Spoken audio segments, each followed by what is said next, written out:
we have breaking news tonight. Just as we are getting on the air tonight, we have learned that Senator Chris Van Hollen, Democrat of Maryland, has been able to meet with imprisoned Kilmar Abrego Garcia. The government of El Salvador posting 3 photos online of the senator meeting with Mr. Abrego Garcia a short time later. Senator Van Hollen confirming that he did have a chance to meet with his constituent. He said, quote, "I said my main goal of this trip was to meet with Kilmar. Tonight I had that chance. I've called his wife, Jennifer, to pass along his message of love. I look forward to providing a full update upon my return." It is unclear where that meeting took place. It is unclear what Mr. Abrego Garcia's current status is. We are working on getting more information from Senator Van Hollen's office. We will bring it to you as. And now I'm going to report to all of you about our discussion. When I told him that his wife and family sent their love and were fighting for Kilmar to return home every day, he said that he was worried about all of you. That was his response. How are you dealing with this horrible ordeal and nightmare for the family? He said that thinking of you, members of his family, is what gave him the strength to persevere, to keep going day to day, even under these awful circumstances. He spoke several times about your 5-year-old son who has autism. 5-year-old son who was in the car in Maryland when Kilmar was pulled over by U.S. government agents and handcuffed. His 5-year-old son was in the car at that time.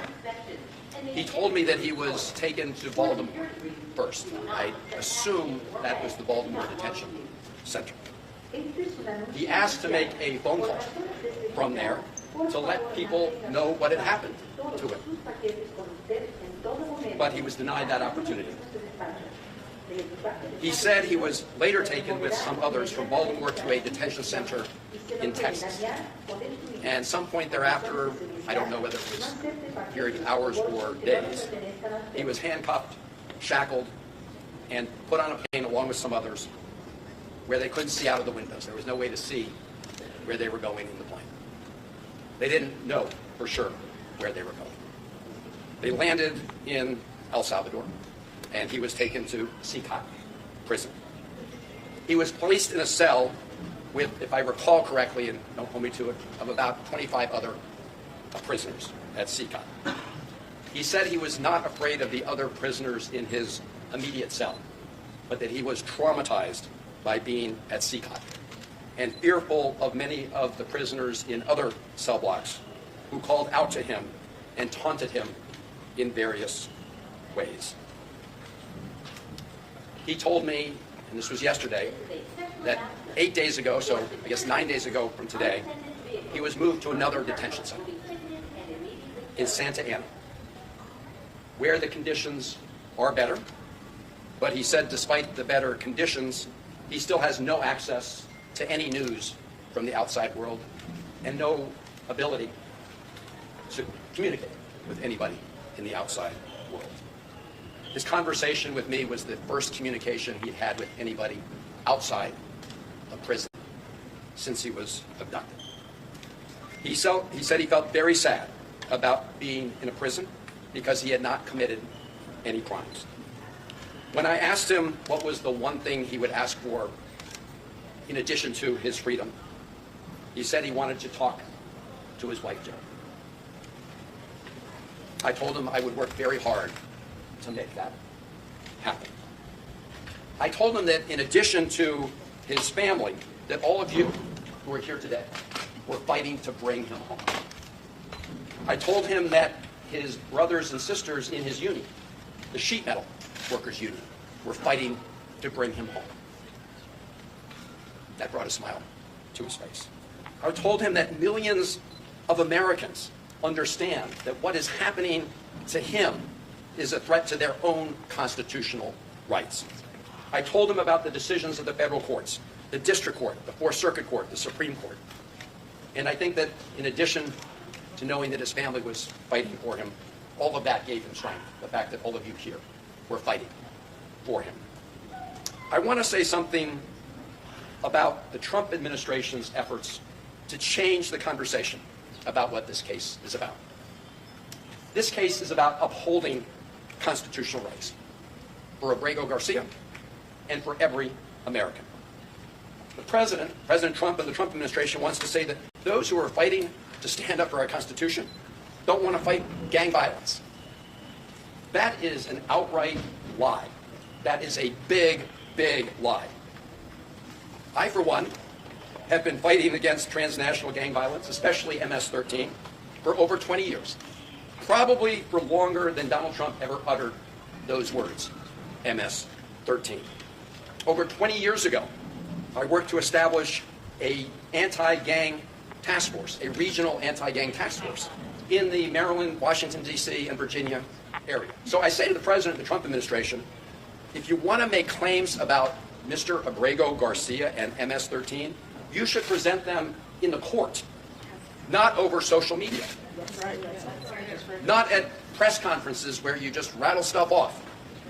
Because here is what the federal district court judge said about exactly this issue. This is Judge Zivis. So she is the federal district court judge in the District of Maryland, where the case first appeared. This is a quote from her opinion. Defendants, and in this case, this is the Trump administration she's referring to, have offered no evidence linking Abrego Garcia to MS-13 or any terrorist activity. And vague allegations of gang association alone do not supersede the express protections offered under the INA, unquote. She emphasized this point, and I'm quoting, no evidence before the court connects Abrego Garcia to MS-13 or any other criminal organization, unquote. In other words, put up in court or shut up. What do you think you've achieved with this trip, and what's next in terms of getting him actually released and sent back to the United States? Well, the first thing was to accomplish what his mother and family were really desperate to learn, which is that he's alive and heard a thing about him. That for someone who's, he's obviously in a terrible situation. As I said, he's experienced trauma. He said he's sad every day. But I think this persistence resulted in having this chance to meet with him, to begin to get a little bit of his story. And I think it is the first step to ultimately bringing him home as the Constitution requires. Maryland Senator Chris Van Hollen finally got his meeting in El Salvador with Kilmar Abrego Garcia, and he'll be passing along a beautiful message of love to Abrego Garcia's wife. Also, this tweet was just hilarious. Look at what Ted Cruz wrote. Find someone who looks at you the way Democrat senators look at illegal alien MS-13 gang members.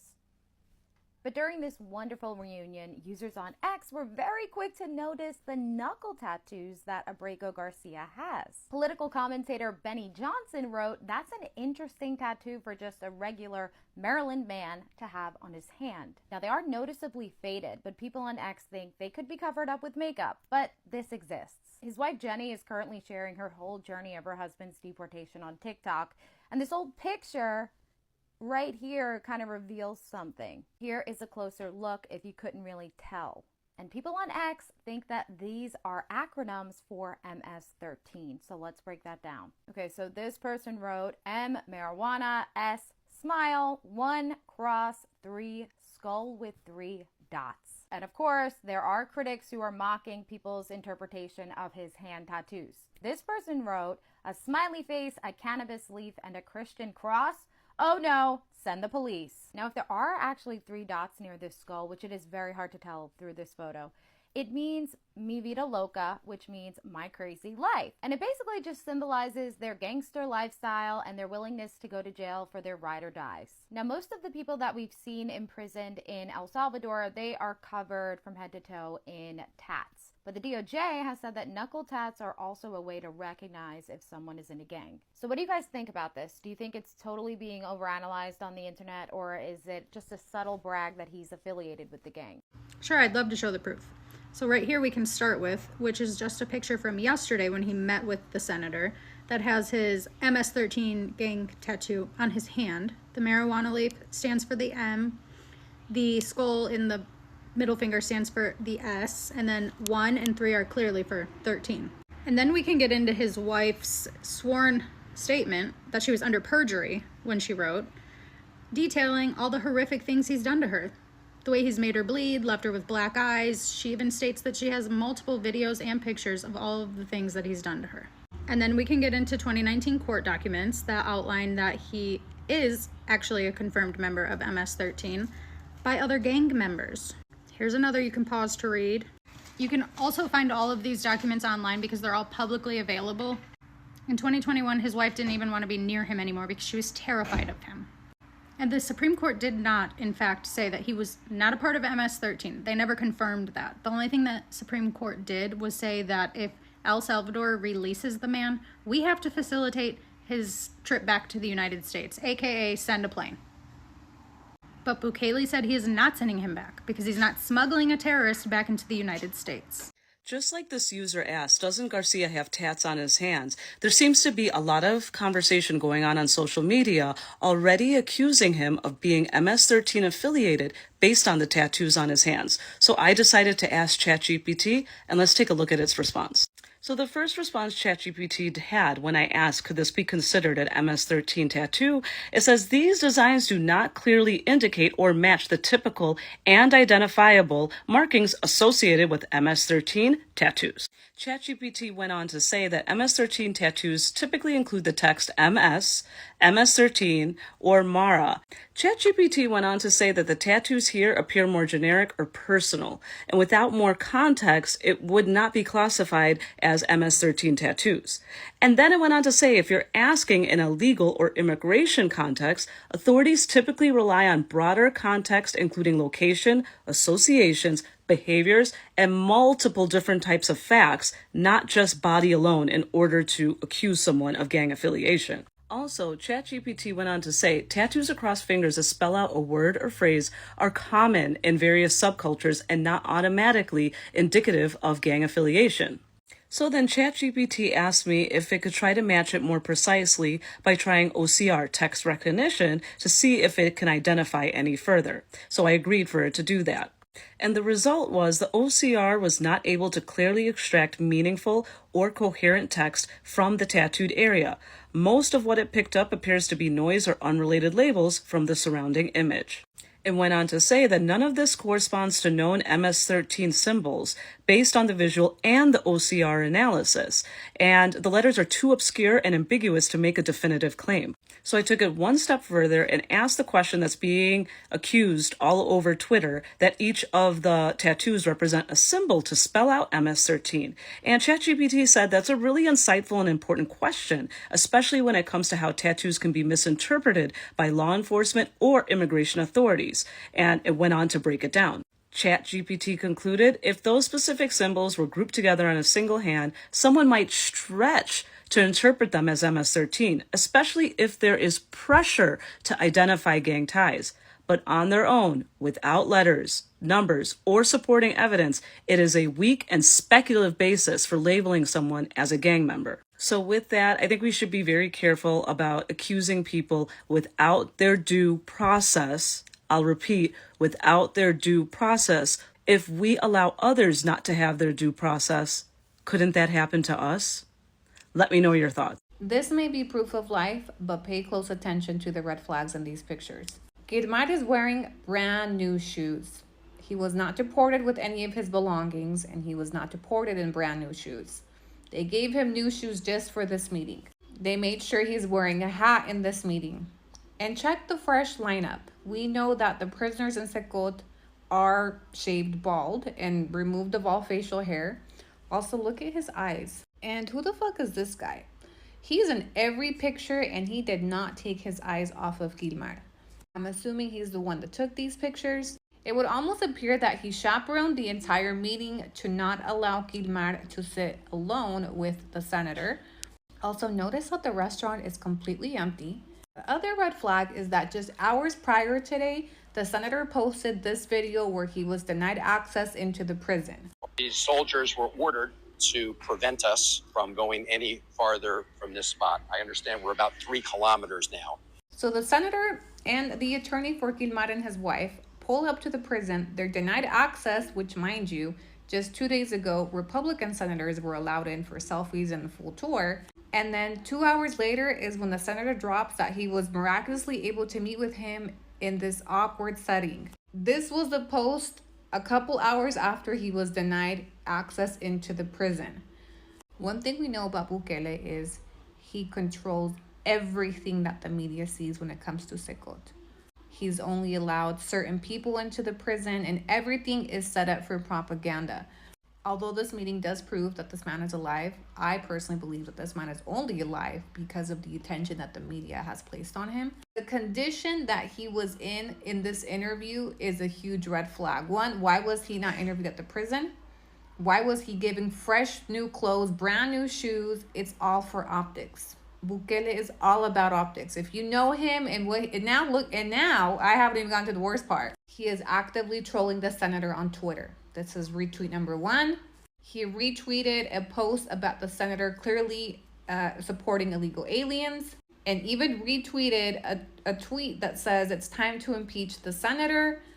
He tweets, "I love chess," and is even retweeting the posts that are feeding the narrative that Kilmar is a wife beater, an illegal alien, MS-13 gang member. He is pissed at this senator. Kilmar Abrego Garcia has been taken out of the ECOT prison, and he's getting placed in another prison and according to his own words, he's happier just because of the fact that the conditions are just not nearly as bad as the one in the ECOT facility. He still has no access to his family. He still has no way as of this moment to get back home. But the senator from Maryland did confirm that he's out of the ECOT facility. And even though he does wish that he could just take Abrego all the way home, he can't at this moment. Look, he's a fake. I know him. I know them all. They're all fake. And they have no interest in that prisoner. That prisoner's record is unbelievably bad. If you would go into the room, you might... if you would, Caroline, maybe go into the room and see if you can find that little slip. I wrote some things down. I don't know why you'd want... Wait, y'all were serious about protesting tomorrow, April 19th, too? Reporting live from the United States of Embarrassment. I have your breaking good news. Hold on one second, though. So there are, in fact, over 50 protests scheduled in various cities in various states across the United States of Embarrassment. I mean, America. Yeah.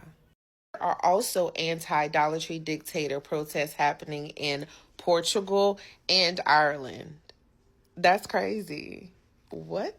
So while the red hat wearing Rasputia is in Mar-a-Lago golfing on the taxpayers' dimes, the taxpayers will be protesting against him.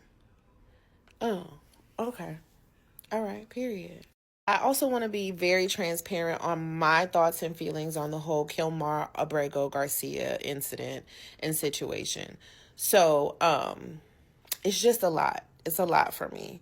I feel as if, yes, this is a very pristine example of what it means to not have rights when you are here legally, right? I definitely think that he should be where he needs to be, which is home in the United States. I don't agree with all of the attention it's getting and overshadowing everything else. There's so much more happening right now. The tariffs are still hanging in the balance and the balls are just dangling with China. Trade. I mean, there's so much. Mark Rubio is out there talking about bullshit. RFK Jr. is out there talking about bullshit. Like, don't lose sight of what's going on behind this situation. I do want him to be home, but I also want us to be aggressive in saying what's wrong and being loud about it. So, yeah, I know I said a lot, but I think that we are on fire. We are so well and woke in regards to what's going on and what shouldn't be. Let's not lose that fire, because this is just temporary, okay? So if you are feeling heavy, if you're feeling worried and you just let it go. Use that as a catalyst to be loud, to be unauthentic, to be accountable, and let people know this is what you stand for. And as always, I will be available to provide you with breaking good news to outweigh the bad. Bye, guys. Breaking news, Abrego Garcia was just released from the maximum security CCOT prison in El Salvador. He's not released yet. He's been transferred to another lower security prison. Thanks go to Maryland Senator Van Hollen for facilitating this. Abrego still has not gotten his due process. So unless something happens tonight, I'm still going to be carrying a due process for Abrego sign tomorrow. We'll see you out there. So the White House has officially said that they are not bringing Abrego Garcia home, despite a senator from Maryland going down and meeting with him personally, despite the Supreme Court voting 9-0 to have the United States facilitate his return. They are violating court orders, and they are also violating a district court order. And you know what they're trying to do? They're trying to pass Bill 1526 that would stop district courts from being able to hold the federal government accountable. Abrego Garcia is not coming home. I don't really know what to tell anybody at this point. The United States government is in contempt of the courts. They are ignoring the Constitution. They are ignoring the Supreme Court. They are ignoring every rule of law and just making up whatever rules they want. And that is the state of affairs. This is absolutely amazing. Kilmar Abrego Garcia and Senator Chris Van Hollen meeting in a place that is clearly not CCOT. Does he look like somebody that they think is a dangerous criminal? When your president abandons you, your senator comes to fight for you. This is actually real political leadership and constituent services at a whole other level. His senator went to another country fighting through the bullshit to try to save his life. And in a world where Trump is president, Senator Van Hollen is the best advocate, the highest ranking advocate he's going to get. Say what you want about politicians, Van Hollen went to try to save this man's life. Trump is on Truth Social mocking him as if Van Hollen is the one who is playing politics here. I mean, Trump and them actually had a Maryland family whose life was changed when one of their family members was unalived by an undocumented immigrant. That is horrible. But that has nothing to do with this situation. Kilmar Abrego Garcia is not a criminal. The government has never been able to prove that he is because he is not. I can't believe we're arguing about the incarceration of a man who has not even been charged, much less convicted. But this proves that we can get him out. He is not trapped away where they don't know. He is get-out-able. We just have to have, I can't believe this, the political will to get the White House to say, fine, we will let the person we wrongly incarcerated who did nothing wrong, who the Supreme Court has told us we have to let him, fine, it's insane. Gate. I don't know if you guys have been following this, but President Bukele, after I met with Kilmar, did this tweet showing us at a table with these two glasses. So here's what happened. When I first sat down with Kilmar, we just had glasses of water on the table. I think maybe some coffee. And as we were talking, one of the government people came over and deposited two other glasses on the table with ice and I don't know if it was salt or sugar around the top, but they look like margaritas. And if you look at the one they put in front of Kilmar, it actually had a little less liquid than the one in front of me, to try to make it look, I assume, like he drank out of it. Let me just be very clear. Neither of us touched the drinks that were in front of us. And if you want to play a little Sherlock Holmes, I'll tell you how you can know that. So if you look at the video or the picture I sent out from the beginning of our meeting, you'll see there are no glasses on the table. So you'll see in later videos they are on the table. But they made a little mistake, or some people are very careful, right? If you sip out of one of those glasses, some of whatever it was, salt or sugar, would disappear. You would see a gap. There's no gap. Nobody drank any margaritas or sugar water or whatever it is. But this is a lesson into the lengths that President Bukele will do to deceive people about what's going on. And it's also shows the lengths that the Trump administration and the president will go to, because when he was asked about a reporter about this, he just went along for the ride. So the White House and the president have been lying about this case from the beginning. They've been trying to change the subject from the beginning. As I said, and the courts have said, from the Supreme Court to the Fourth Circuit to the District Court, what this is about is adhering to the Constitution, to the right of due process. That's right. And that's why we say, bring Kilmar home, so he can be afforded his rights under the Constitution. That's what this is about. I should also just say, I mentioned the fake margarita scandal. They actually wanted to have the meeting by the side of the pool, right, in the hotel. Just right. I mean, this is a guy who's been in CCOT. This is a guy who's been detained. They want to create this appearance that life was just lovely for Kilmar, which of course is a big fat lie.